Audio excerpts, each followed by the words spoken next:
కోపపడుడి, కానీ క్లాజ్ ఉంది అక్కడ, పాపము చెయ్యకుడి అంటున్నాడు నాన్న. పాపము చెయ్యకుడి అంటే కోపం వేరు, పాపం వేరు. కోపం పాపం అని అనుకుంటే ఎలా? కోపం పాపమా? ప్రతి కోపము పాపమా? ఏమిటి, కోపాల్లో కూడా చాలా రకాలు ఉన్నాయండి. ఒక తండ్రి తన కుమారునికి మీద చూపించేది కోపం. ఆ కోపం కక్ష? ఆ కోపంలో క్రోధం ఉందా? లేదండి. తన కుమారుని మీద చూపించే ప్రేమతో కూడిన కోపం. ఒక భర్త తన భార్యని గద్దిస్తాడు, ఏంటంటే మీరు నా మీద కోపపడుతున్నారు. కోపపడడానికి ఒక అర్థం ఉంటుంది, ఏమండి, మందలించడానికి ఒక అర్థం ఉంటుంది. కోపంలో ఏమండి తీవ్ర స్థాయికి వెళ్ళిపోతే నరహత్యకు దారి తీసే కోపాలు కూడా ఉన్నాయి. అంటే కోపం వలన పగ, ప్రతీకారం, మంచముల మీద పరుండి ఏమంటే మనుషుల మీద కోపాలు పెట్టుకొని ద్వేషాన్ని పెంచుకొని కక్ష సాధింపు చేయాలని ఈరోజు జరుగుతున్న భయంకరమైన దారుణమైన నరహత్యలు వెనుక ఉన్నది ఏంటో తెలుసా అండి?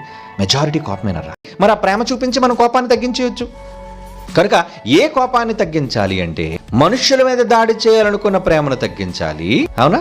మనుషులకు మేలు చేయాలి, మనుషులకు మేలు జరుగుతుందన్న కోపాన్ని ప్రోత్సహించాలి.